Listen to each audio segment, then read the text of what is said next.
Hola, buenos días a todas y todos. Les habla Cintia Martínez. Eh, Buenos días a todos. Muchas gracias por conectarse en este primer webinar del curso Agenda 2030, Planeación y Gestión para el Desarrollo Sostenible. El día de hoy me acompaña el maestro Edgar Esquinca. Él es especialista en el desarrollo de capacidades para la inclusión social y de ambientes sanos de convivencia. Realizó estudios de desarrollo en el Instituto de Graduados de Estudios Internacionales y de Desarrollo IGEI de Ginebra, en Suiza. Se ha desempeñado en el ámbito de la docencia y proyectos de desarrollo social. Actualmente se desempeña como coordinador de proyecto de capacitación y formación para la inclusión en PNUD México, implementando estrategias para la construcción de ambientes laborales inclusivos, igualitarios y libres de discriminación. Gracias, Edgar, por acompañarnos. El día de hoy principalmente quisimos tener este taller porque ustedes ya hicieron un avance en el módulo 1 del curso en línea, en donde principalmente conocieron qué es la Agenda 2030. Ya algunos de ustedes tenían idea de que se trata de una agenda global, es una de las agendas más ambiciosas que hasta ahora tenemos en el mundo y un compromiso al cual México se sumó en el año 2015. Esta agenda, pues como ustedes saben, ahorita forma parte de las planeaciones de muchos de los estados, incluyendo el estado de Campeche y el estado de Yucatán.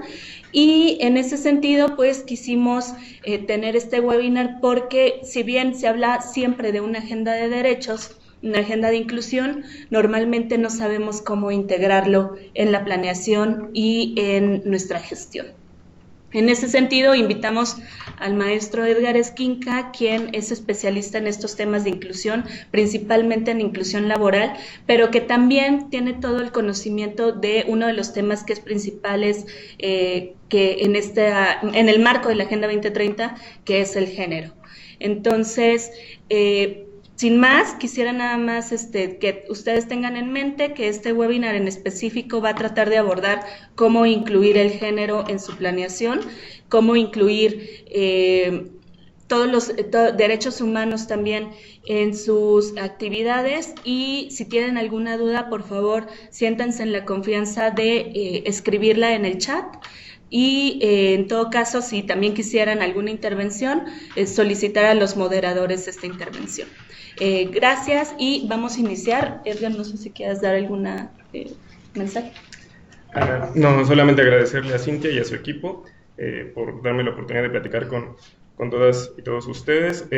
Básicamente lo que les dijo Cintia es lo que vamos a estar haciendo, un poco más adentrarnos sobre exactamente a qué nos referimos con esta dimensión de la inclusión dentro de la Agenda 2030, cómo podemos darle sentido, cómo podemos lograr realmente entender que esta agenda es una ruta crítica para generar inclusión social, y algunas herramientas, en este caso la perspectiva de género, cómo puede ayudarnos no solamente a entenderlo en el ámbito personal, sino también cómo nosotros podemos llevarlo a la gestión de los proyectos y cualquier acción que se emprenda desde el gobierno. Ok, gracias, Edgar. Pues para continuar, si les parece bien, nosotros vamos a apagar nuestro video y vamos a proyectarles la presentación que tenemos en mente, y cualquier cosa, de nuevo, pueden comentarlo en el chat o solicitarlo a sus moderadores. Vamos a apagar el video y al ratito nos despedimos. Voy a ir platicándoles un poco conforme vayan sucediéndose las diapositivas. La idea en esta charla, que espero sea bastante ágil, es terminar de entender en qué consiste la inclusión social y cómo se integra exactamente esta noción en la Agenda 2030.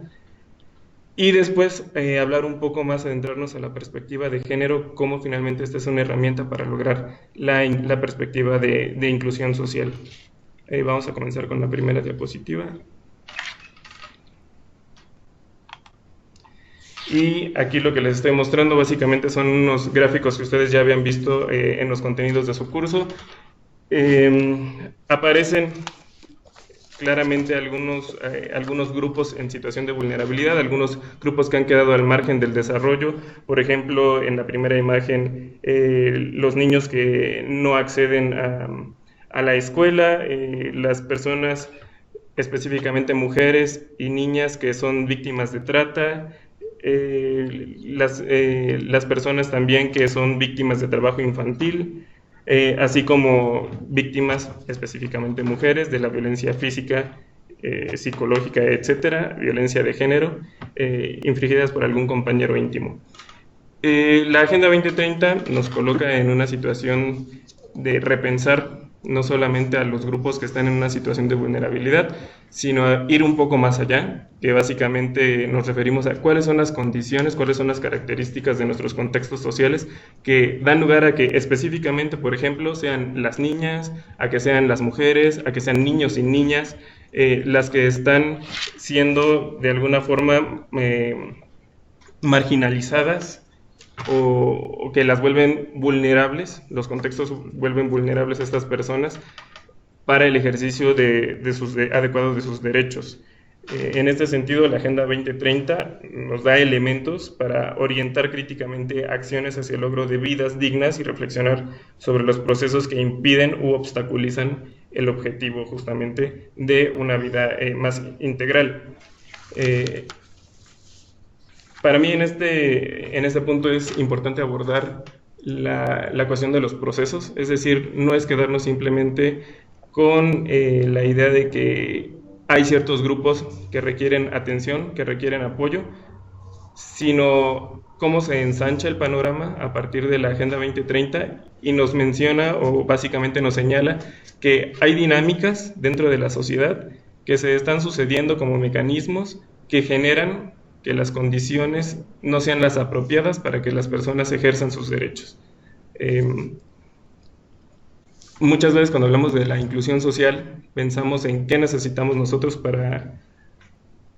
para mejorar la situación de las personas, cuando en realidad, a mi parecer, no es una cuestión de mejorar la situación de las personas, sino cómo construimos una sociedad desde otra perspectiva, desde otro panorama, porque básicamente las bases de nuestra sociedad están diseñadas para que nuestra sociedad sea excluyente, es decir, para evitar que las personas participen en su propio desarrollo. ¿Por qué? Porque básicamente bajo estas dinámicas se permite el aprovechamiento, por ejemplo, de los recursos de la mano de obra, los recursos naturales, etcétera, que generan privilegios en un ambiente en donde los derechos humanos no son respetados cabalmente, ¿no?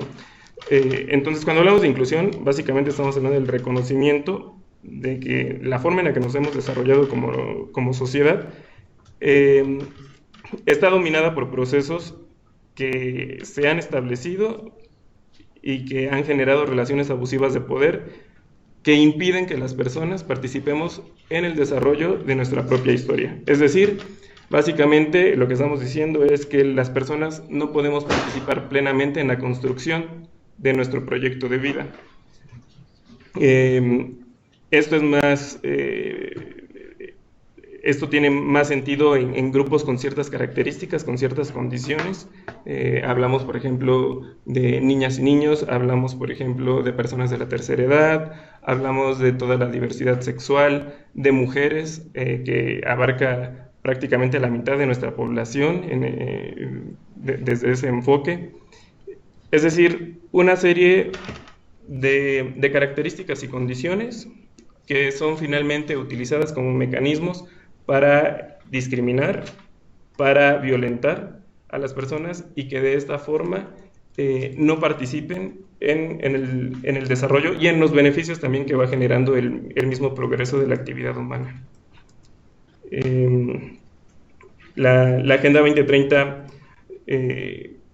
al enfatizar los procesos y los fenómenos, por ejemplo, la igualdad de género, se acerca no solamente a atender, en este caso a las mujeres, ¿no?, sino a las dinámicas que están de alguna forma articuladas en las relaciones sociales, en las relaciones laborales, en las relaciones entre los diferentes actores de nuestra sociedad, que generan que de forma sistemática las personas queden, en este caso el grupo, por ejemplo, de las mujeres, queden en un estado de mayor vulnerabilidad que otros grupos de personas.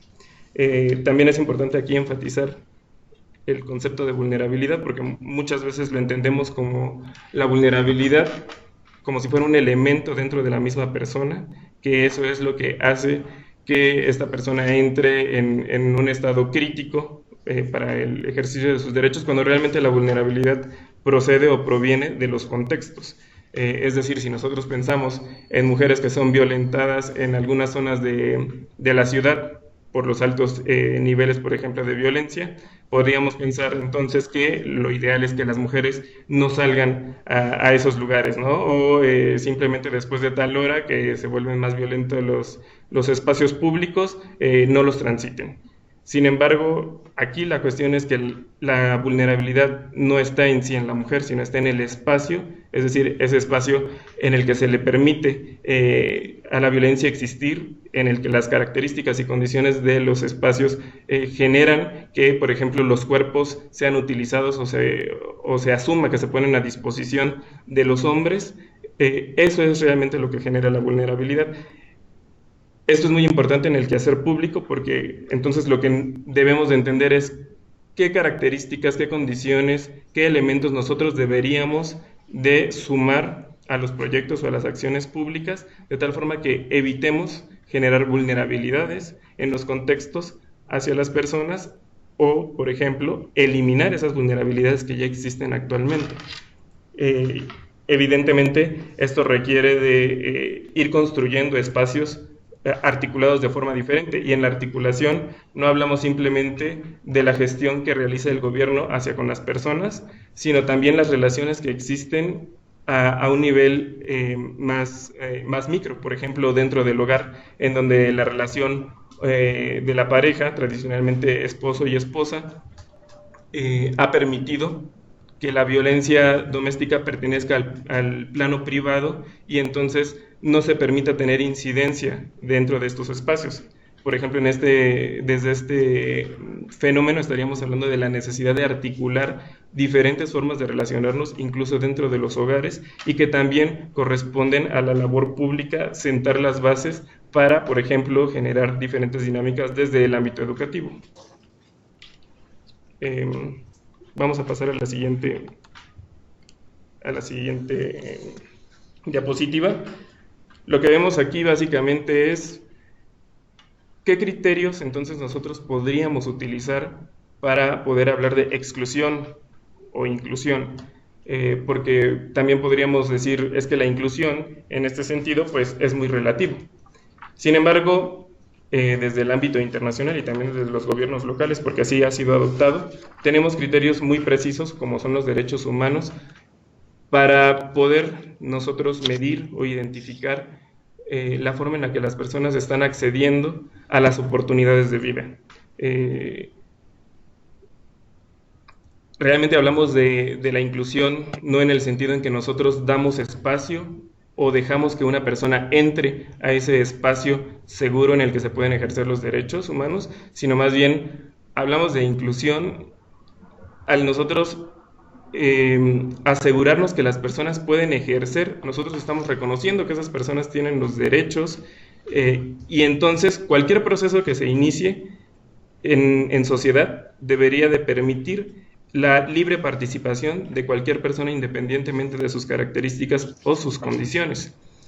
Y hago este énfasis porque a veces cuando hablamos de inclusión pensamos que es permitir a la persona adentrarse a esta área de oportunidades, cuando realmente es repensar esta área de oportunidades para que cualquier persona, sea quien sea, pueda ejercer su derecho de forma libre. Podemos pensar en una situación de una persona con discapacidad, en silla de ruedas, por ejemplo, que no puede acceder a un edificio, ¿no? Y entonces la situación allí es generar espacios accesibles, ¿no? Sin embargo, aquí es no solo pensar en cuáles son las recomendaciones, cuáles son las prácticas que podrían permitir a esa persona ejercer su derecho, sino en sí haber pensado el espacio desde un inicio para que sea accesible a cualquier persona, ¿no? De esta forma nosotros estaríamos permitiendo que básicamente estamos construyendo dinámicas en las que cualquier persona puede participar. La exclusión en sí tiene que ver con la falta o el impedimento, obstaculización para participar en la vida, en la vida social que se va construyendo. Ahora, hay personas y grupos de personas cuya dignidad ha sido violentada o se ha buscado violentar de forma reiterada, ¿no? Dejando a estas personas en espacios marginales, de tal forma que hoy, aun si las colocáramos en igualdad de circunstancias, en condiciones contextuales, pues los resultados no serían necesariamente positivos. Por ejemplo, si el día de hoy yo abro una fábrica en tal poblado, ¿no? Y se generan oportunidades laborales, aun cuando esas oportunidades laborales estuvieran abiertas a todas las personas, nos encontraríamos con que, por ejemplo, la brecha de género ha hecho que las mujeres tengan menos habilidades, hayan desarrollado menos habilidades técnicas y entonces puedan participar en menor nivel de estas oportunidades laborales.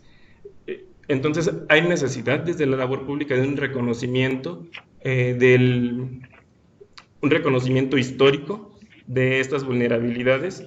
Es decir, hay un desarrollo o falta de desarrollo acumulado históricamente en algunos grupos de personas que hacen que su participación no sea equitativa a la hora que se generan oportunidades, aun cuando nosotros pensamos que esas oportunidades se están dando en igualdad. Desde este punto de vista también la inclusión invita a pensar en la subjetividad de las personas, es decir, por cuál ha sido mi trayecto de vida desde el grupo de personas al que pertenezco, desde mis condiciones, desde mis características, por ejemplo, a través de las cuales he sido violentado, he sido discriminado, para poder identificar qué acciones extraordinarias tendría yo que aplicar, tendría yo que generar, qué nuevas condiciones tendría que generar a grupos específicos de personas para que puedan actuar en igualdad. Lo digo también porque es un poco la trampa de la igualdad en la que caemos, en las que simplemente podemos establecer, podemos generar acciones que nosotros creemos que son accesibles para todas las personas, pero no estamos considerando la dimensión subjetiva de la persona, es decir, su trayectoria histórica que la ha llevado a desarrollarse en términos desiguales respecto a otras personas con más ventajas o más beneficios.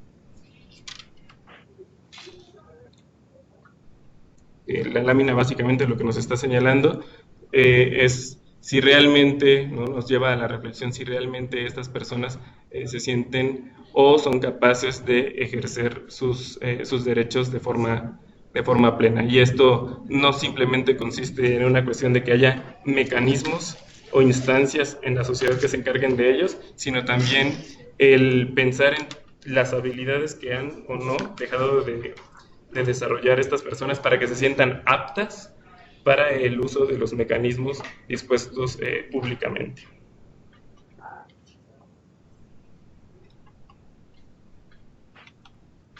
En la siguiente lámina vemos lo que nosotros conocemos como exclusiones duras. Las exclusiones duras se refieren a poblaciones que por características o condiciones, básicamente, es decir, no tiene que ver necesariamente con los mismos procesos de desarrollo, sino en sí actitudes y conductas que tienen cabida dentro de las relaciones sociales, que dejan de acceder al ejercicio de sus derechos. Hablamos de personas con ciertas condiciones de salud, por ejemplo, las personas con VIH o SIDA, hablamos de personas de cierta edad, hablamos de personas con cierta apariencia física, por ejemplo, relacionadas con el peso, relacionadas con la estatura, a personas embarazadas, a personas con preferencias sexuales diferentes a las heteronormadas, por ejemplo, toda la diversidad sexual, estamos hablando de los grupos LGBTI, a las personas con discapacidad,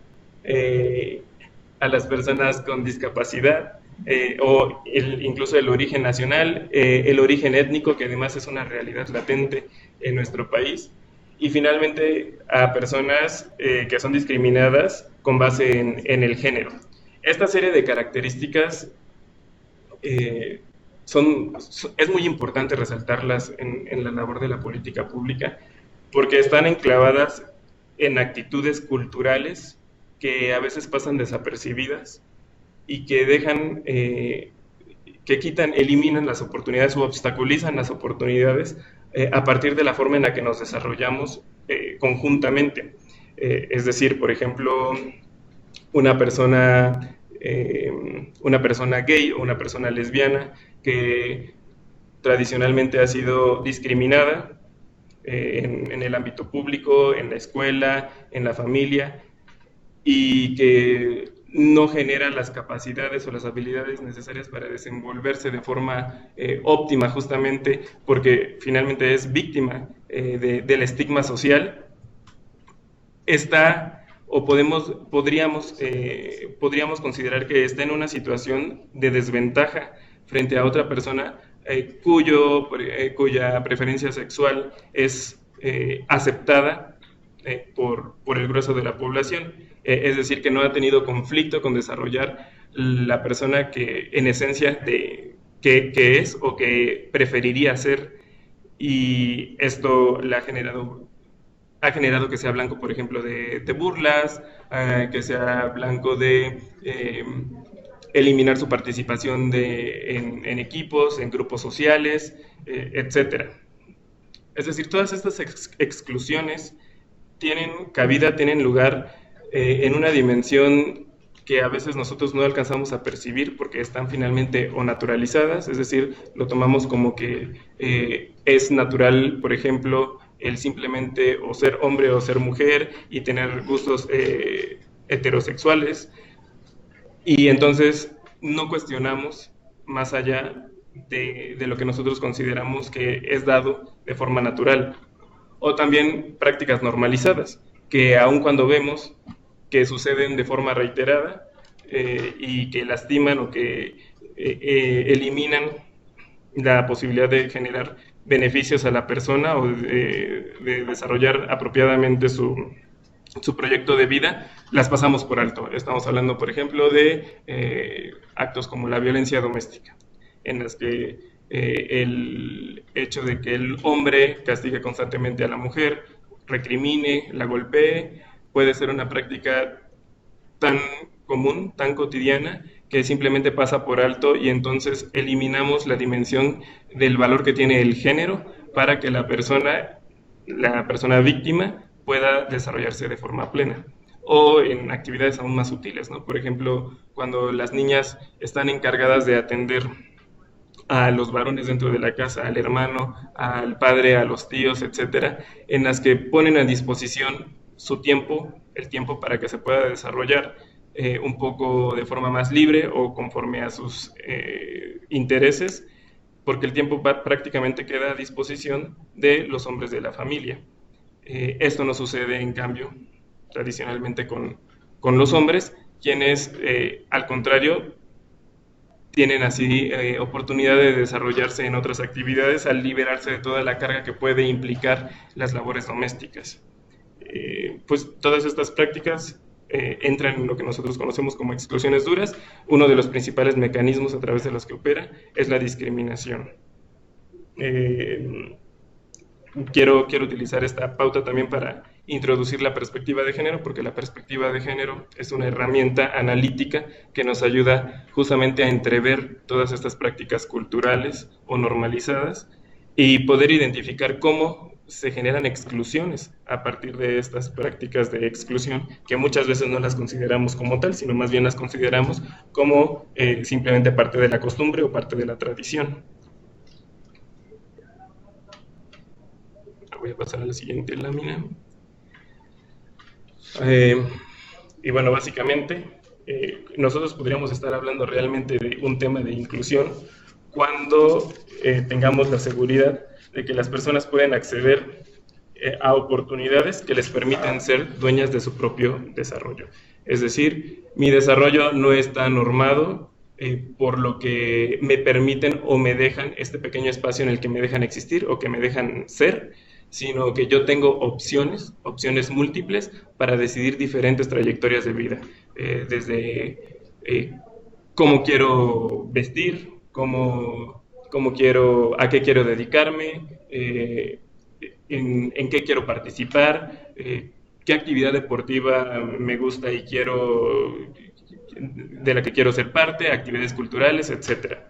Es decir, se eliminan estos sesgos o todos estos obstáculos que se colocan ya sea de forma estructural o a través de dinámicas culturales en las personas, y entonces se les permite actuar más libremente conforme a un proyecto de desarrollo en el que se sientan más satisfechas y nos sintamos más libres para decidir.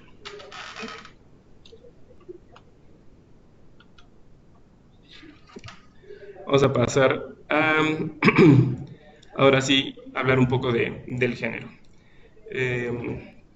Cuando nosotros hablamos de desigualdad, muchas veces uno de los focos principales son las brechas de desigualdad. Justamente nos permiten ver en dónde se están generando estos espacios en el que ciertos sectores de la población no están alcanzando niveles óptimos o los niveles posibles que permitiría el progreso de una comunidad alcanzar. En este caso les pongo ahí varias brechas que definen las desigualdades entre hombres y las mujeres. Por ejemplo, tenemos la brecha salarial. Estos son datos de México, ¿no? En el sector terciario que llega casi al 8%, en el sector secundario que llega casi al 19%. Y además estamos hablando aquí meramente de datos de la formalidad. Obviamente aquí no están reflejados todo el empleo informal, que es enorme en nuestro país. También estamos hablando de una brecha en el tipo de empleos por sectores en el que se desarrolla el hombre y la mujer. Es decir, las mujeres jóvenes empleadas principalmente laboran en el sector terciario, un sector que además está haciéndose cada vez más pequeño, está reduciéndose debido a los procesos de automatización, y podemos identificar a partir de esto cuáles son las condiciones que distinguen, que diferencian a hombres de mujeres. Por ejemplo, en el trabajo no remunerado, en el que las mujeres destinan alrededor de 30 horas semanales al trabajo prácticamente doméstico, que son trabajos de cuidado, trabajos relacionados con la crianza, y pues hablamos de un tipo de trabajo al que se le denomina que ha sido feminizado. Es decir, así como en la cultura de género la mujer es infravalorada ante un hombre, igual estos trabajos que se consideran para la mujer son infravalorados y por lo tanto o no reciben remuneración o son muy mal pagados. Eso tiene implicaciones serias, evidentemente, en la forma en la que se desarrolla una mujer. Por ejemplo, una mujer que trabaja, que además tiene que cubrir horas de crianza y de cuidado dentro del hogar, a lo que se le denomina la doble o hasta triple jornada, evidentemente no tiene tiempo para destinarlo al desarrollo de otras habilidades o, por ejemplo, de generar más acciones que la posicionen dentro del ámbito laboral. Ahora hablamos de la paridad de género también. El 34% de puestos en alta dirección son ocupados por mujeres. Esto va más allá del simple hecho de que haya más o menos mujeres en puestos directivos. Va también de la mano con el hecho de que haya personas que estén representando a grupos tan grandes como las mujeres, por ejemplo, en puestos en donde se toman decisiones, en donde finalmente se podrían exponer o presentar las problemáticas que se viven desde el género. Es decir, en un cuerpo directivo en donde no hay hombres, evidentemente el tema, por ejemplo, de acoso laboral, de hostigamiento sexual, no va a ser un tema si ellos no son las principales víctimas, mientras que si una mujer directiva que conoce a través de su trayectoria de vida, de su experiencia de vida, qué es lo que sucede desde la dimensión del género y la violencia sexual en los ámbitos de trabajo, va a poder colocar en el ojo, en la mesa de discusión el tema desde un puesto directivo que permita posicionar estrategias, que permita posicionar acciones que evidentemente lleven a la transformación social. Lo mismo sucede, por ejemplo, en el ámbito político, en el que si las mujeres no están tomando decisiones respecto, por ejemplo, a reformas que tienen que ver con la educación, que tienen que ver con la conciliación de la vida familiar con el trabajo, no se va a presentar la ocasión, o a lo mejor no de forma tan contundente, de cómo las mujeres tienen mayor peso dentro del hogar, o con las labores de crianza y de educación de los hijos. Entonces hay temas que desaparecen, hay temas que se vuelven invisibles en el quehacer público cuando hace falta la representación no solo de la mujer, sino de grupos en general. Bueno, además de muchos otros temas que están representados a través de la brecha de género, como la menor tasa de empleo, los altos niveles de violencia, efectos negativos por maternidad, mayores niveles de pobreza, etc. Una serie de condiciones que básicamente elimina la parte subjetiva del ser mujer. Del ser mujer hablamos en esta sociedad, ¿no?, en la que evidentemente la mujer adquiere y asume ciertos roles, no porque estén así estipulados de forma biológica o natural, ¿no?, sino porque básicamente se ha construido así a lo largo de la forma en la que ha progresado o se ha desarrollado la sociedad, pero se elimina esta dimensión en la que hay claras diferencias y por lo tanto el acceso a las oportunidades de desarrollo son diferentes por género. Al hablar de género, además, nos adentramos no solo a la cuestión del hombre y la mujer, sino en sí a la forma en la que se vive el género, es decir, las masculinidades dominantes o, por ejemplo, la persona, lo que significa la feminidad de forma dominante y cómo quedan fuera del foco cualquier persona que no se identifique con estos géneros tradicionalmente aceptados. Incluso hay formas de ser hombre o de ser mujer que son reprobados, que son rechazados socialmente.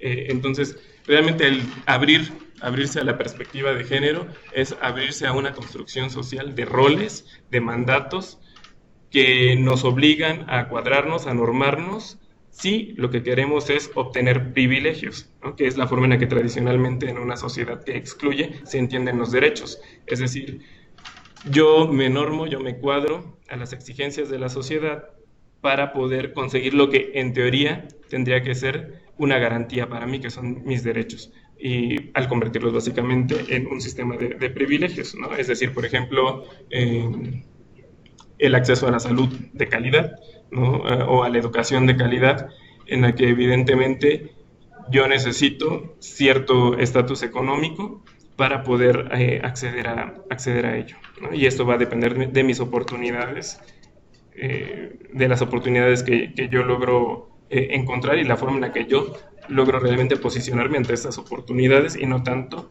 de mi simple condición o mi calidad de ciudadano, de persona, de ser humano. Hablamos de un sistema en el que ser hombre o ser mujer es más importante, por ejemplo, que el ser humano o el ser persona para acceder a nuestros derechos.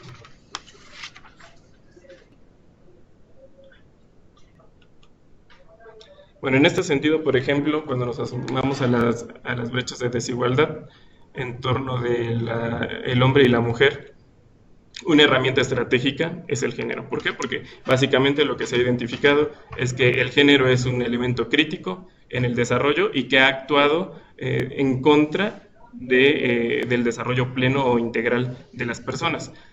Obviamente, al referirme al género no me refiero en sí a la categoría, al concepto, sino me refiero a la forma dominante en la que se vive el género en nuestra sociedad, es decir, las formas dominantes en las que se vive el ser hombre y ser mujer, que básicamente es un sistema heteronormado, heteropatriarcal, en el que tanto hombres como mujeres y cualquier persona que se asuma con otro género somos perjudicadas y perjudicados, ¿no?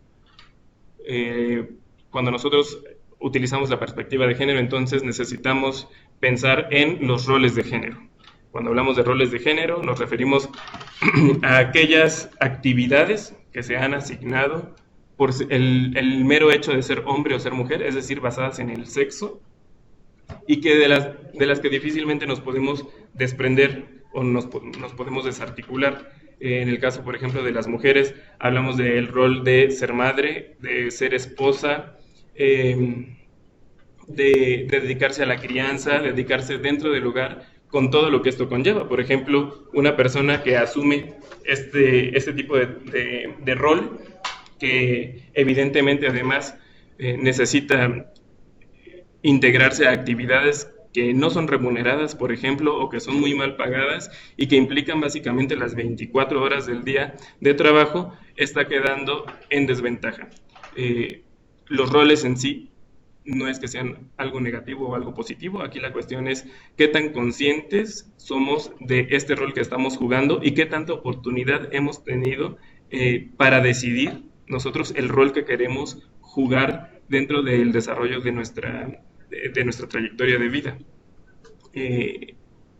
Lo que hace la cultura dominante del género es simplemente instalar a la persona en el rol que le corresponde sin mayor cuestionamiento.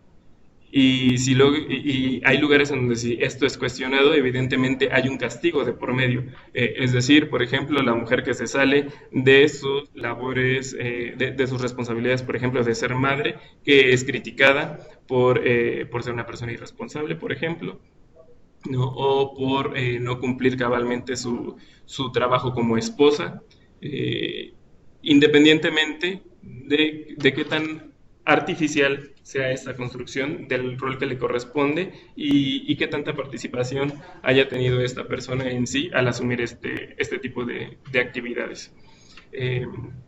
Los roles también pueden ser igual de denigrantes o de peligrosos para los mismos hombres, ¿no? Por ejemplo, asumir el rol de proveedor en el que el hombre constantemente está bajo la presión de tener empleo, de tener un empleo además bien remunerado, en el que se le tiene que dar acceso a comodidades a la familia, etcétera, y que muchas veces en estos roles tradicionales,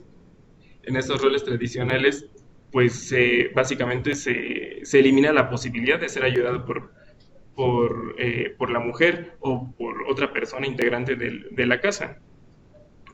Cuando hablamos de los estereotipos, estamos también dirigiéndonos hacia todas esas expectativas que tenemos dependiendo del género. Es decir, por ejemplo, si es una mujer, pues esperamos que sea multitask, ¿no? Que pueda realizar muchas actividades al mismo tiempo o que sea apta para labores de diseño, de decoración, etcétera. Mientras que el hombre pues es una persona que tiene que ser ruda, que tiene que ocultar emociones, que no puede abrirse fácilmente a platicar sobre sus problemas, sobre crisis existenciales, sobre crisis emocionales, etcétera, porque básicamente pues esa no es la labor de un hombre. Y evidentemente esto tiene repercusiones en la forma en que se desarrolla en la dimensión humana. Y los mandatos de género, ¿no? Es decir, aquello que yo pienso que tengo que realizar solo con base en el sexo y que pueden ser también muy ofensivos o denigrantes para las personas. Por ejemplo, cuando se trata del hombre, participar en la defensa de la familia de forma incluso violenta, exponiendo su vida, arriesgando su salud, arriesgando su bienestar. O en el caso de la mujer también de este rol de abnegación en el que muchas veces debe de cumplir su función aún en detrimento de su propio bienestar o descuidando su salud.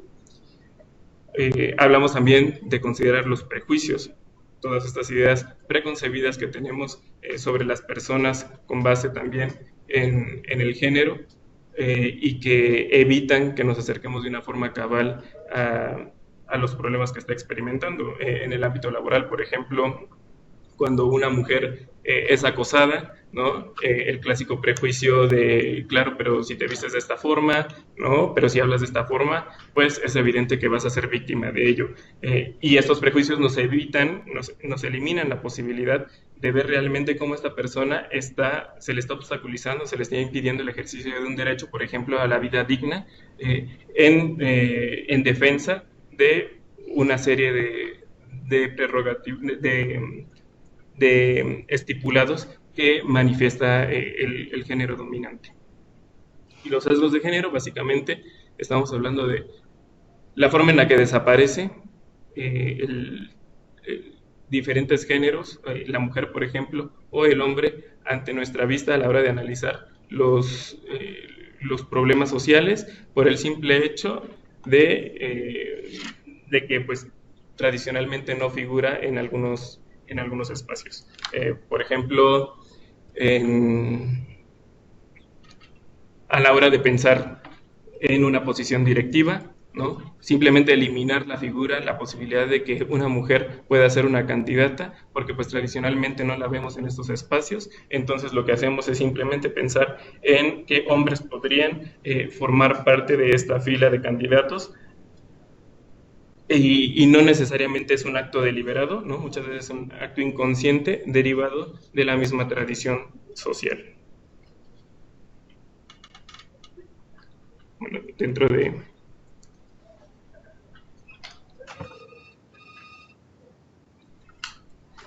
dentro de la cuestión del género,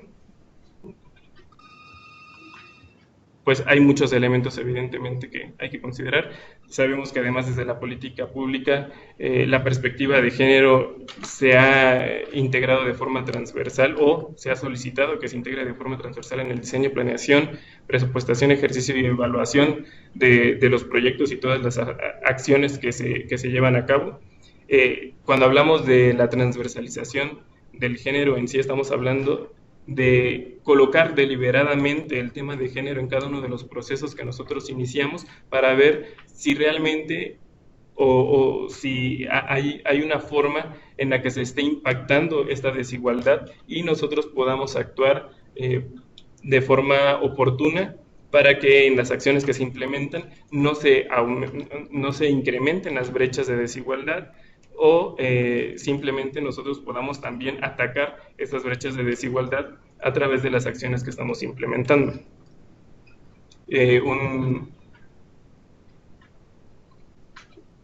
Un caso concreto, para hablarlo como ya a través de un ejemplo más cabal y reflexionarlo, es, por ejemplo, la situación con la ciencia, la tecnología, la ingeniería y las matemáticas. No tiene mucho, es un tema que se problematizó desde la política pública, desde el desarrollo a nivel país. ¿Por qué? Porque básicamente hay pocas personas en México que se estén desarrollando dentro de estas áreas del conocimiento, y si uno se asoma, si uno se acerca a la desagregación de datos, por ejemplo, por sexo, uno se va a dar cuenta además que hay una brecha dentro de esta participación. Es decir, más allá de que hay pocas personas participando en estas áreas, la participación de las mujeres es aún muchísimo menor cuando uno desagrega estos datos por sexo. Esta brecha no es una cuestión fortuita, no es una cuestión meramente derivada del mismo hecho de ser hombre o ser mujer, sino se relaciona con cómo nos hemos construido como hombres y como mujeres, cómo nos hemos desarrollado a lo largo de nuestra vida, de tal forma que hay menor participación de las mujeres en estas áreas del conocimiento. Hablamos de que 30% de los hombres estudiantes registrados de los hombres que están registrados en carreras universitarias están dentro de estas áreas, en comparación con 16% de las mujeres registradas en carreras universitarias. Estamos hablando de también la cuestión emocional, que las mujeres presentan mayores niveles de ansiedad ante las matemáticas, lo cual desincentiva su participación dentro de estas áreas.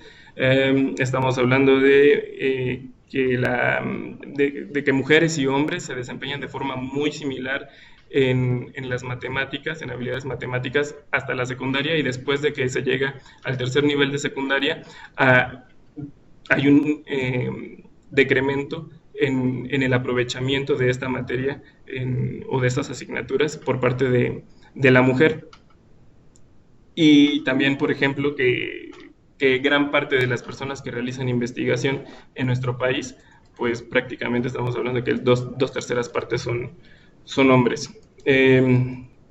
Esta brecha lo que nos anuncia es una serie de cuestiones culturales que finalmente desembocan en un resultado, como es la participación en las disciplinas de una forma desigual, ¿no? Cuando nosotros nos asomamos desde la perspectiva de género, podemos, por ejemplo, identificar que hay sectores altamente masculinizados, ¿no? Por ejemplo, toda la ciencia, tecnología, ingeniería, matemáticas están altamente masculinizados. ¿Qué significa esto desde la perspectiva de una niña o de una mujer? Pues básicamente es un área en la que yo no quiero participar, en la que genero un sesgo. Simplemente no lo introduzco como parte de mi imaginario profesional, no lo coloco como una posibilidad para mi futuro, porque pues eso le pertenece a los hombres, independientemente de si las profesiones, las carreras profesionales están abiertas para hombres y para mujeres. Por eso estamos hablando de una cuestión aquí meramente cultural. También hablamos de las normas culturales de género, ¿no? Como los roles, es decir, si yo soy ingeniera, si yo me dedico a la ciencia, pues voy a tener poco tiempo para atender mis labores del hogar. Entonces es algo que me desincentiva o algo que ni siquiera considero como parte de una opción. Estamos hablando de la violencia laboral, es decir, los ambientes masculinizados presentan altos niveles de acoso, de hostigamiento sexual contra la mujer. Entonces también es una forma de mantenerme de alguna manera en un espacio seguro. Hablamos de educación poco inclusiva, por ejemplo, en asignaturas relacionadas con las habilidades matemáticas y lógicas, en las que el énfasis o el mayor impulso se le da a los hombres y en el que las mujeres muchas veces son tratadas con de alguna forma benevolencia, ¿no? Para no afectar sus materias, asumiendo o bajo los supuestos por parte de muchas personas docentes de que pues no están preparadas o no tienen la capacidad para desarrollarse dentro de estos ámbitos. Claro que detrás de esto hay toda un entrenamiento psicológico y físico de cómo desde niñas y niños nos desarrollamos. Es decir, si los juguetes de los niños tienen más que ver con cuestiones mecánicas y tienen que ver más con cuestiones lógicas, mientras que a la mujer el tipo de retos están más encaminados, por ejemplo, a las labores de crianza, por ejemplo, la muñeca, por ejemplo, vestir a las muñecas, cuidarlas, o, por ejemplo, cuestiones de maquillaje, de dibujo, etcétera, en las que no hay deliberadamente un entrenamiento relacionado con las habilidades lógicas y matemáticas que me hacen sentirme menos competente, por ejemplo, ante mis compañeros hombres dentro del aula, o menos segura para participar, ¿no? Mientras que para los hombres puede esto constituir una cuestión casi rutinaria, dependiendo del tipo de entrenamiento que se le dio desde su infancia. Bueno, y otra cuestión elemental es la cultura laboral no igualitaria y poca flexibilidad en los trabajos, es decir, por ejemplo, trabajos en los que se tiene que trabajar durante la noche, o jornadas largas de trabajo que colocan o exponen a la mujer en una situación de mucha vulnerabilidad, sobre todo por los esquemas de violencia o de criminalidad que hay en nuestro contexto. Entonces, evidentemente, yo no voy a querer optar por un trabajo que implique también arriesgarme, o que de alguna forma en la que yo me vea, en la que se cuarte mi desarrollo. También hablamos, por ejemplo, de políticas relacionadas con atender a la familia, ¿no? En la que normalmente la mujer está más expuesta o es blanco fácil de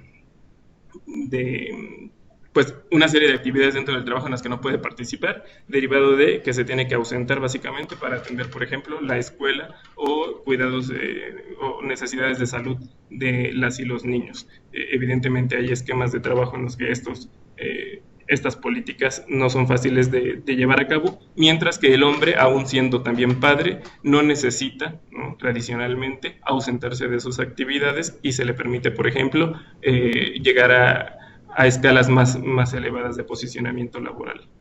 Entonces, en el mismo hecho de yo como niña, por ejemplo, identificar en dónde están esos roles de mujeres exitosas, pues no voy a voltear a ver a la ciencia, la tecnología, ingeniería y matemáticas, porque pues lo que estoy viendo no solamente en la vida real, sino por ejemplo lo que aprendo en la escuela a través de quiénes han sido las personas que se han desarrollado exitosamente en estas áreas. Yo no voy a ver a mujeres, ¿no? ¿no? Entonces elimino esa posibilidad porque para mí, siendo niña, pues el ser exitosa eventualmente no se relaciona con estas áreas de conocimiento.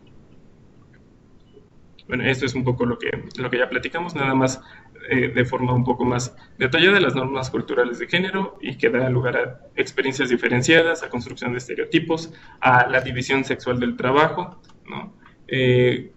Aquí hay unos ejemplos de cómo las niñas piensan de forma diferente las profesiones que se consideran femeninas y las masculinas. Evidentemente las masculinas son más abundantes en términos de, bueno, si la mujer tradicionalmente es nada más el hogar lo que le corresponde, el hombre en cambio tiene un ámbito público que es enorme para desarrollarse y además generar menos competencia dentro de su mismo género. Es decir, por ejemplo, esta discordia que se puede vivir culturalmente entre las mismas mujeres, pues también tiene explicación en el hecho de que se les ha confinado a una sola área en la que evidentemente la competencia puede ser más latente, mientras que los hombres, la diversificación de actividades que tienen es muy, muy elevada, ¿no? Hablamos también de los sesgos dentro del ámbito laboral, por ejemplo, el techo de cristal, es decir, por ser mujer, simplemente no ser considerada para escalafones más altos en toma de decisiones. Hablamos de las paredes de cristal, es decir, lo tuyo como eres mujer es el ámbito administrativo de las ciencias sociales y no te puedes mover, sí, tal vez te puedes mover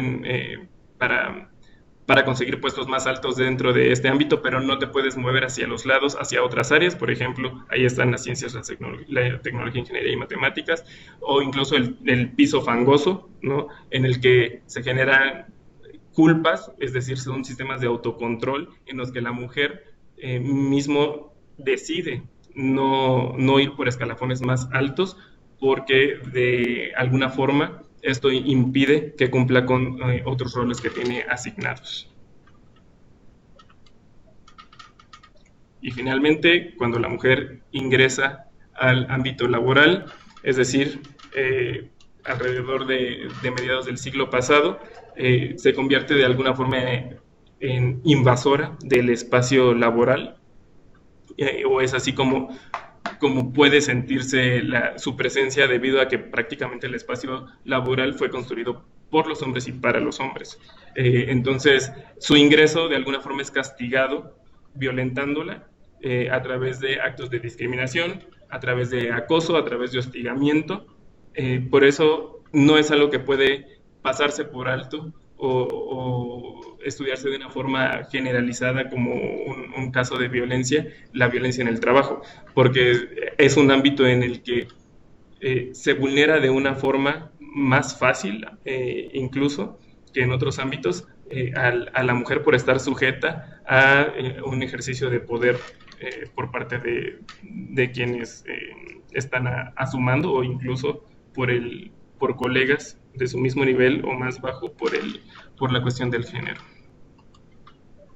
Bueno, este es un ejemplo tan solo, no voy a adentrarme, pero de prácticamente cómo se introduce la perspectiva de género en el ambiente laboral de Pemex. Es un trabajo que ha desarrollado el Programa de Naciones Unidas para el Desarrollo junto con Petróleos Mexicanos para, de alguna forma, lograr transversalizar la perspectiva de género, y esto va desde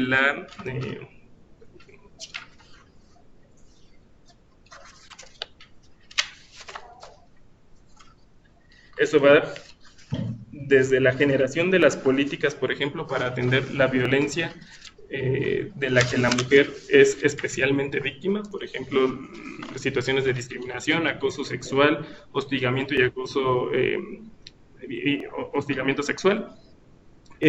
Las políticas para la flexibilidad del ámbito familia-trabajo, y también introducir al hombre de alguna forma dentro de estos roles.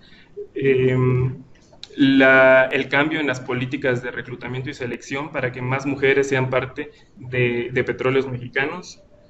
También tiene que ver con un cambio físico en la organización de los espacios, por ejemplo, la generación de lactarios, por ejemplo, la generación de baños unisex para las personas trans, que esto no se convierta en un conflicto, ir cambiando en sí las relaciones laborales dentro de los espacios. y también la sensibilización y capacitación de las actitudes y conductas de las personas, desde el ámbito de los liderazgos, por ejemplo, cómo los directivos necesitan trabajar más de cerca con las mujeres para identificar cuáles son las problemáticas que por el mismo género ellas han tenido para desempeñarse adecuadamente en el trabajo y ser más sensibles a estas desigualdades. Es decir, son una serie de acciones que deben de tener lugar para que finalmente pueda existir incidencia en la forma en la que nos relacionamos las personas dentro del espacio.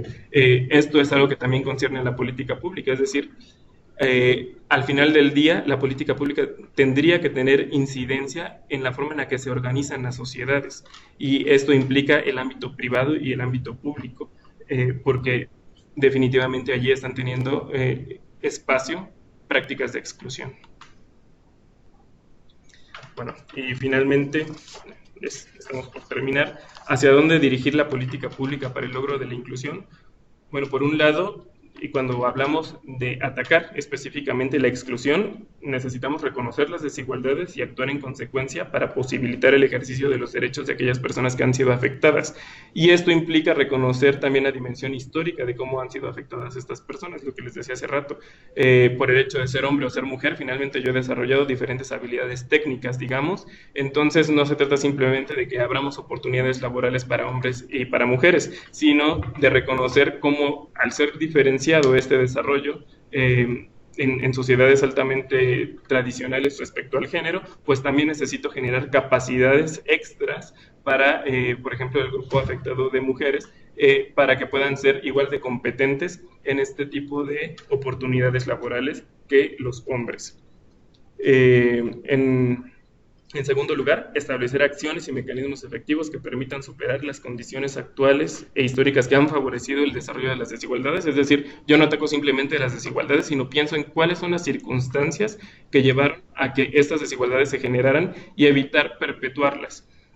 Porque si yo me dedico simplemente, por ejemplo, a dar becas para las mujeres para que estudien más ciencia, tecnología, ingeniería y matemáticas, esto no va a terminar con esos cuellos de botella en los que finalmente pues la mujer decide no dedicarse a estas profesiones, ¿no? Es decir, hay que cambiar toda una serie de mecanismos que van desde la identificación de roles de mujer en el ámbito público, desde la mayor participación de mujeres deliberadamente en estos sectores a un nivel directivo, hasta los mismos contenidos de las materias, de las asignaturas, en las que la mujer pueda ver cómo se puede desenvolver de forma exitosa en estos ámbitos.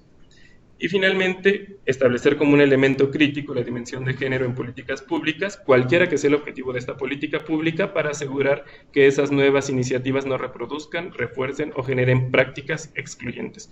Es decir, hay muchas prácticas, muchas acciones que pueden tener lugar y que, aunque no pertenezcan propiamente al ámbito del género, pueden estar impactando de forma indirecta por el mismo esquema de desigualdades que existe en la actualidad. Y bueno, finalmente este es como un esquema de qué es lo que nosotros estaríamos haciendo desde la política pública, ¿no? Ensanchando ese espacio, ampliando ese espacio en el que las personas pueden ejercer adecuadamente sus derechos.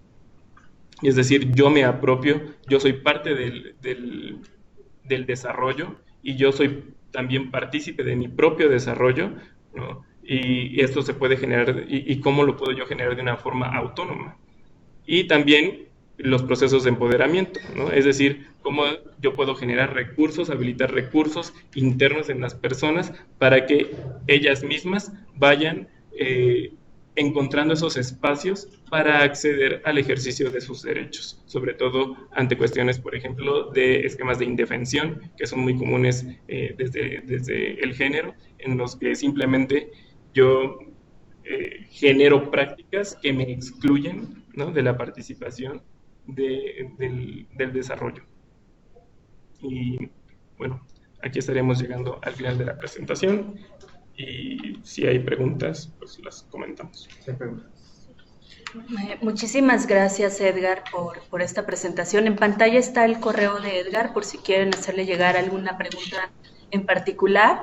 Y bueno, creo que algo que llamó la atención es, por ejemplo, en este listado de profesiones, que en el caso, por ejemplo, de la mujer, hablábamos de profesiones como stripper o algunas que en particular podrían llamar la atención. Del por qué. Y justo comentábamos que este es un ejercicio que se realizó con jóvenes. Sí, este ejercicio se realizó en un bachillerato justamente y lo que básicamente se les preguntó fue cuáles son aquellas profesiones donde identificas que participan las mujeres y cuáles son aquellas en las que tradicionalmente participan los hombres. Entonces estamos hablando también del imaginario de las y los jóvenes sobre tradicionalmente en dónde ven colocados, posicionadas a las personas según su género. El ejercicio en sí, visto desde una perspectiva inclusiva, pues genera obviamente disrupción, pero también esa es parte de esta lógica, es mostrar cómo estas actividades en donde colocan a las personas según su sexo, ¿no? O según su género, finalmente tiene implicaciones sobre el estilo de vida, sobre los riesgos que conlleva, sobre la forma en la que se expone y que puede o no ser parte fundamental del ejercicio de sus derechos. Claro. Igual Jessica Pérez pregunta, ¿se está pensando desde el PNUD en superar el enfoque de género desde una lógica binarista, es decir, hombre y mujer? Es decir, ¿qué sucede y cómo se emplea en el PNUD el enfoque de género para atender problemáticas de discriminación relacionadas con aquellas personas que no necesariamente se acogen en estas dos nociones generalizadas? Y en ese sentido, quizás que platicaras un poquito más de esta experiencia en Pemex, que el proyecto que no nada más ve el género como esta relación binaria hombre-mujer, sino también con todas las demás identidades sí. que se trabajan. Claro. No, evidentemente cuando uno abraza de alguna forma el espíritu de la perspectiva de género, implica desentenderse de esta cuestión binaria del hombre y la mujer. Uno no puede desentenderse tan fácilmente porque tiene que reconocer que estos constructos sociales, es decir, el ser hombre o el ser mujer, han tenido un impacto, han tenido incidencia en la forma en que se han desarrollado las personas.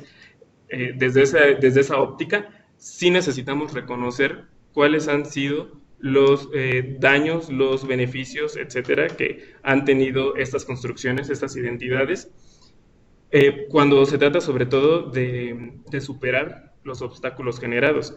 Sin embargo, justamente el enfoque de la Agenda 2030 lo que busca es centrarse en la persona. Es decir, desde esta lógica no es tanto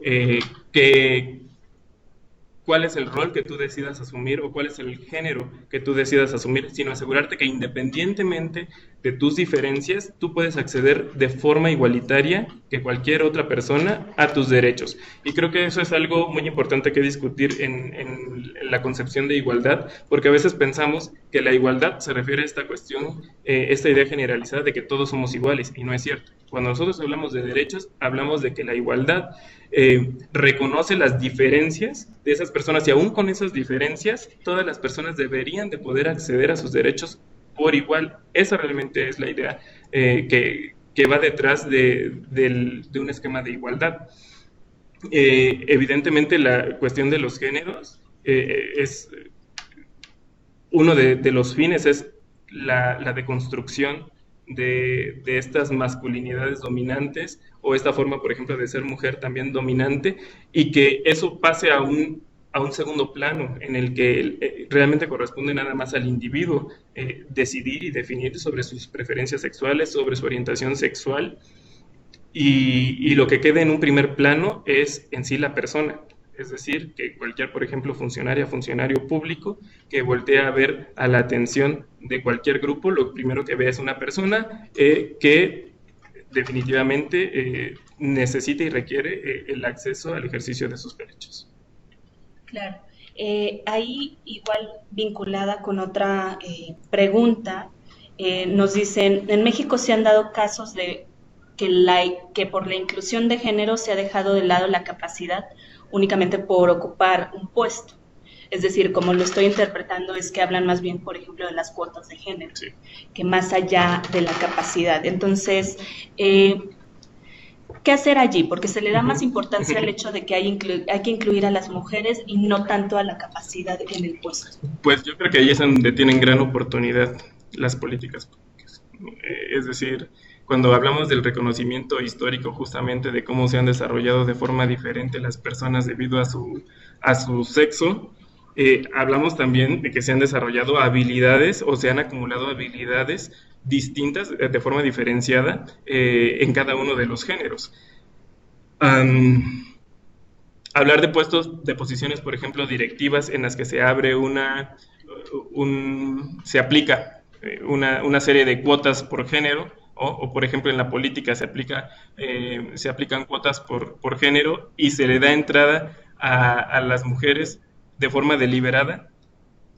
Hay dos cuestiones que atender allí. Una es el hecho de que las acciones afirmativas como estas, lo que buscan es paulatinamente ir integrando una nueva realidad a la forma en la que nos organizamos sociopolíticamente, ¿no? Es decir, la sola presencia de la mujer por tener, y estoy hablando en sí del género, por tener una dimensión diferente en el desarrollo, va a traer a la mesa de discusión diferentes problemáticas a las que tradicionalmente se ven desde los ámbitos directivos. Ahora, por otro lado, es cierto, existe, por ejemplo, sectores en los que se han establecido cuotas de género, pero no necesariamente existen todas las mujeres, por ejemplo, con las capacidades técnicas que se desearía, justamente por este desarrollo diferenciado.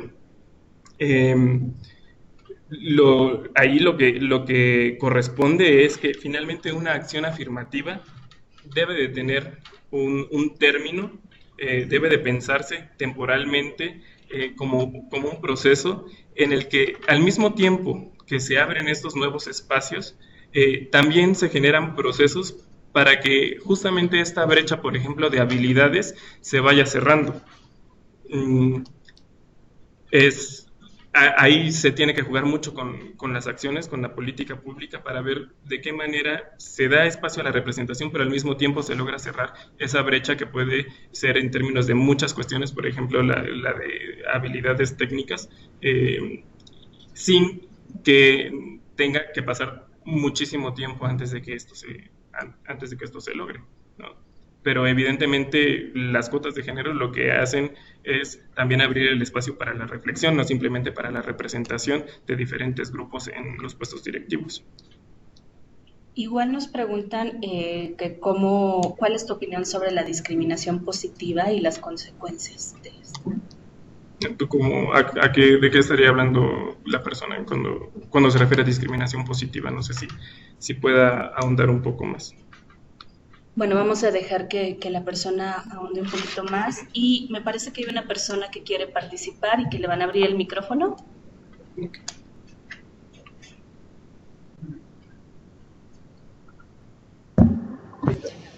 ¿Listo? Rosana, si puedes hacer tu pregunta. Sí. Buenos días, saludos. ¿Rosana? Soy Rosana de la Cruz. No te escuchamos. ¿Quizás abrir tu micrófono? Pues, perdón. Ya está abierto.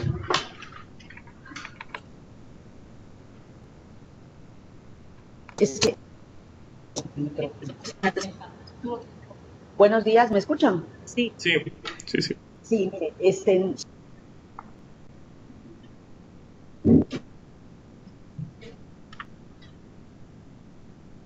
¿Rosana? Sí, Rosana, ¿no te escuchamos? Creo que volviste a cerrar tu micrófono.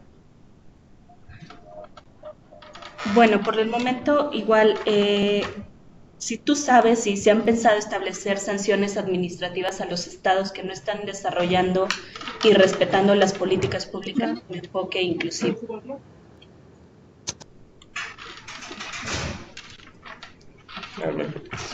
Sanciones administrativas a los estados que no estén desarrollando y respetando políticas. La verdad, tendría que revisar más a fondo o más a detalle esta pregunta sobre los lineamientos que están tomando cada uno de los estados.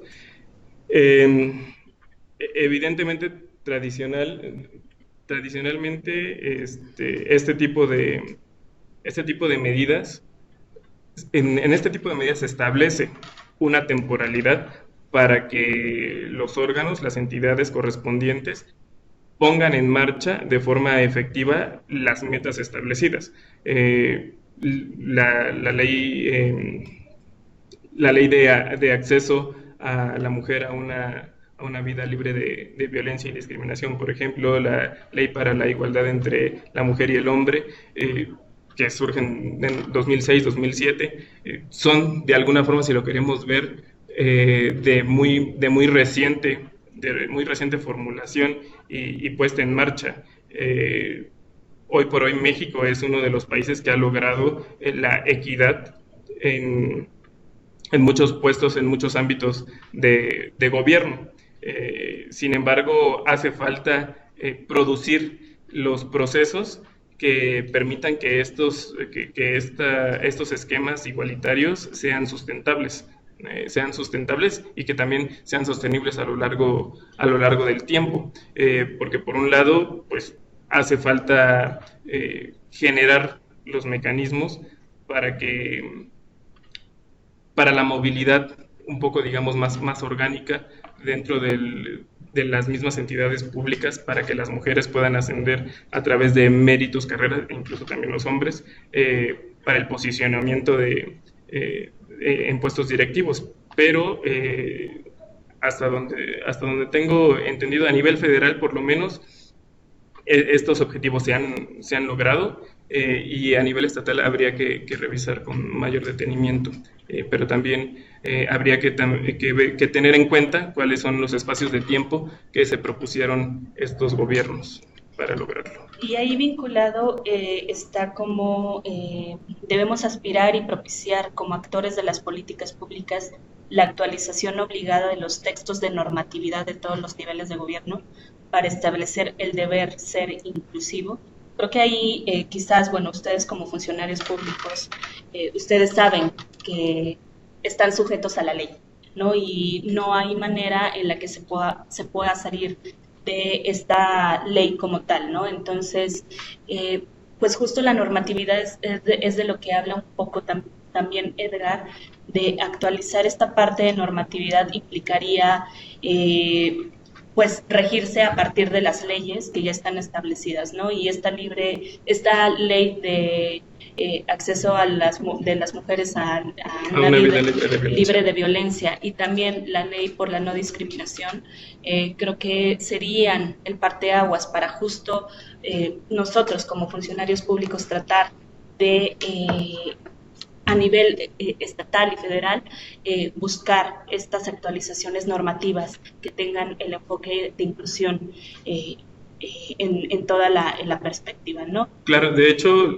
justamente la transversalización de la perspectiva de género a eso hace referencia, indistintamente de cuál es el proceso que se está llevando a cabo a nivel gubernamental, cómo nosotros tenemos la obligación de alguna forma de revisar cómo esos procesos pueden afectar negativamente estas brechas de desigualdad que ya existen con base en los sexos.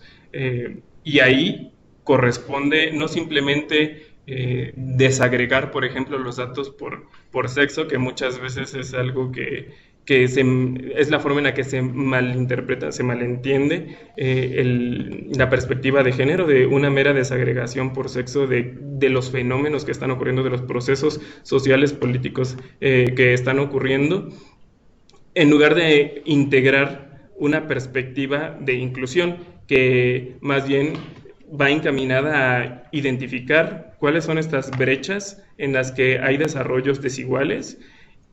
¿Y qué es lo que nosotros tendríamos que hacer? Uno, para evitar que nuestras acciones desde gobierno ensanchen esas brechas, y dos, para también revisar e identificar cuáles son las dinámicas que están teniendo lugar para que estas brechas existan y se mantengan.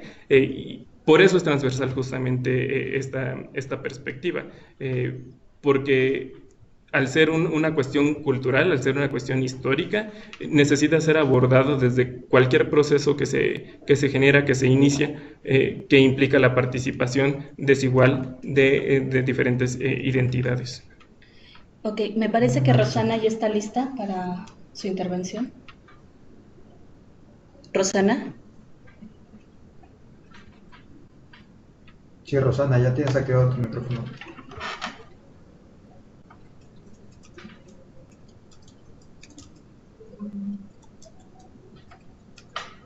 ¿Rosana? No la escuchamos. Seguimos con otra. Bueno, Bueno, ¿me escuchan? sí, Rosana, Bueno. te escuchamos. Sí, buenos días. Mira, la pregunta gira en torno al programa de lo que es el PAICE que nos da la Secretaría de Cultura Federal. Este programa da apoyos para proyectos, recursos para infraestructura, para proyectos culturales. Entonces, en esta última edición de las reglas de operación de este programa, manejan una lista de municipios prioritarios, que solo son 3. Entonces, si estamos hablando de la inclusión y de poder dar un margen más amplio de apoyo a los municipios que más lo necesitan, nos limita la Secretaría de Cultura Federal al solo darnos la posibilidad de atender básicamente a estos 3 municipios. ¿Qué se puede hacer ante esto? ¿Sí? O sea, da una lista de 3 municipios prioritarios y nos menciona que los demás sí tienen oportunidad, sin embargo, se les va a dar preferencia a estos 3 municipios.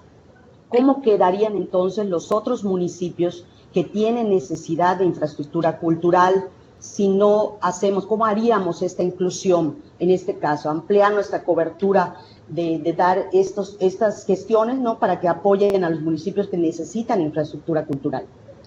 Claro.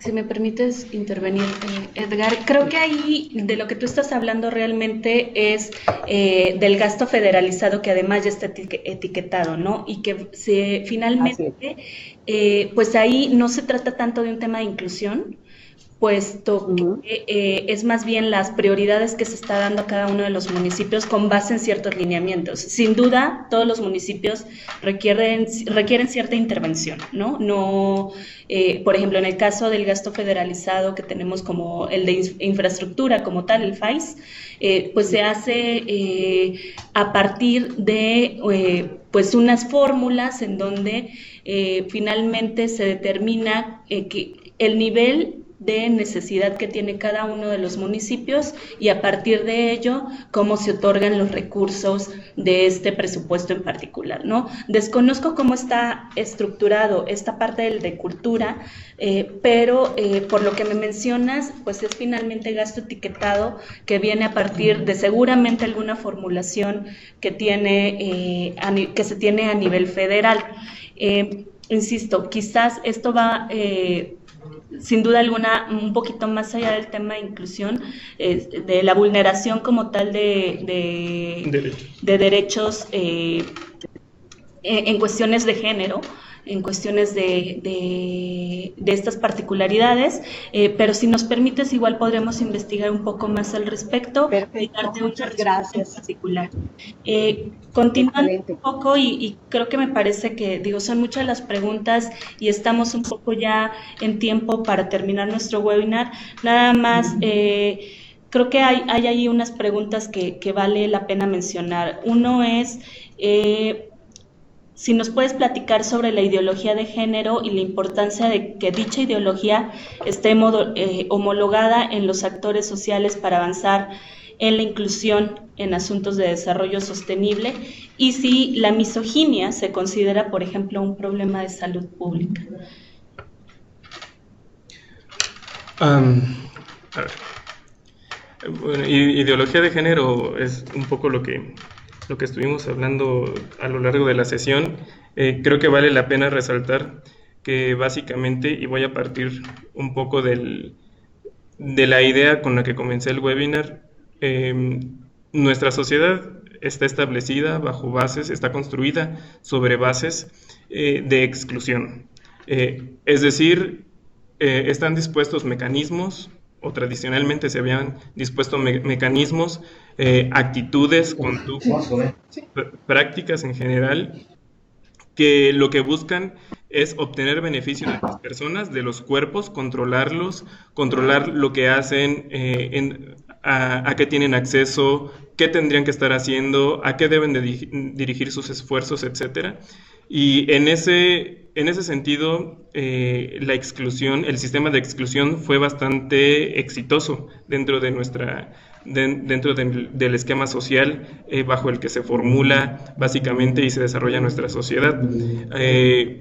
Evidentemente muchas de estas prácticas, conforme vamos desarrollando, vamos progresando en el sentido de formulación de derechos y la protección hacia las personas, justamente de esas prácticas excluyentes, hay muchas prácticas que se mantienen, como parte de la tradición, que se mantienen como parte de la costumbre y también de forma deliberada para despojar a las personas de la posibilidad de establecer sus propios proyectos de vida en beneficio, por ejemplo, de la acumulación de capital, en beneficio del uso y abuso de los recursos naturales, etcétera. Dentro de este sistema de exclusión, el género encuentra cabida como una herramienta muy efectiva para justificar esa exclusión o ese sistema de exclusión. Es decir, si yo, por el hecho de verte diferente, por ejemplo, el hecho de ser mujer, aprendo e implemento como todo un sistema para descalificarte de las labores públicas, yo lo voy a utilizar en la medida en que eso me da acceso a mí a privilegios. Es decir, la ideología de género está necesariamente enclavada con todo un sistema que puede ser bastante perverso, en la que yo otro con mayores beneficios, ¿no? Parado en una mejor situación que la tuya, puedo utilizar diferentes elementos o condiciones que tiene la otra persona para evitar que esta persona acceda a beneficios de los que solamente yo quiero gozar, o que yo sé que si permito a la otra persona gozar de estos privilegios, de alguna forma yo me voy a ver con pocas ventajas. Y así funciona en general el sistema de exclusión. Les digo, realmente el género en el género se encuentra una muy buena justificación durante mucho tiempo para hacer funcionar este sistema de despojo, de exclusión o de poca participación, para generar beneficios que pueden ser muy abundantes para aquellas personas que ejercen mayor poder. Eso en un sentido. De la misoginia. Y la cuestión de la misoginia. Que ese es un problema de salud. Pues no, la misoginia no es un problema de salud, ¿no? Evidentemente es un problema de seguridad, es un problema cultural, que, por ejemplo, todos estos efectos que nosotros vemos de la cultura de género, hoy por hoy en todos los asesinatos, todos los feminicidios que tienen cabida en nuestro país y que fungen como un mecanismo de abuso de poder y de control también, de control político, de control económico, de control social, ¿no? Y que tiene su base fundamental en cómo es valorizada la otra persona a partir de características, por ejemplo, como el género, ¿no?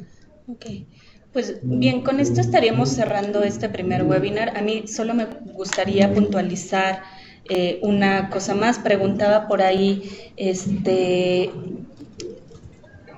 José Manuel si el gobierno federal está incorporando la Agenda 2030 con perspectiva de género en el plan nacional.